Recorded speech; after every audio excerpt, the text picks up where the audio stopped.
Sa Cagayan de Oro City, nakumpiska ng mga otoridad ang 17 kilo ng shabu. Ito'y nagkakahalaga ng humigit kumulang 115.6 million pesos. Ayon sa pahayag ng Police Regional Office 10, naaresto rin ng PIDEA 10 ang 4 na mga suspect sa Barangay Kauswagan.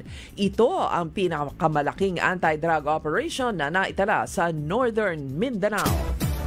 Sa Davao City, arestado ng pulisya ang 79 na mga drug suspects na nakumpiskahan ng higit sa 1.2 million pesos na halaga ng ipinagbabawal na gamot sa isang linggong operasyon sa buong Davao Region mula October 26 hanggang November 1. Ayon kay Pro 11 Regional Director Brigadier General Joseph Argelies, nakuha ang mga kontrabando sa pamamagitan ng 49 na mga buy-bust operation, 16 na warrant services, 4 na pagpapatupad ng search warrant, 2 checkpoint operations at 9 na police responses.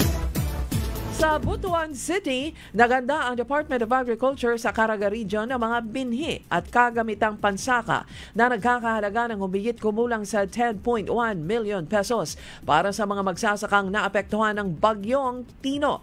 Ayon sa DA13 Information Office, nakaimbak sa isang pasilidad sa Barangay Tagibo ang mga supply tulad ng mga binhi ng palay, mais at gulay, pati na rin ang mga pataba at pestisidyo. Ayon pa sa ahensya, iniintay na lamang ang mga ulat ng pinsala mula sa lokal na pamahalaan bago simulan ang pamamahagi ng mga ayuda.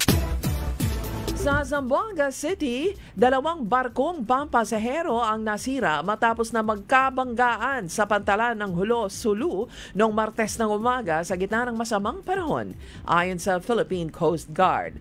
Ayon sa Coast Guard Station Western Sulu, naganap ang insidente bandang alas 7 ng umaga sa pagitan ng MV Maria Rebecca at MV Antonia 1. Pareho namang secure ang 2 mga barko.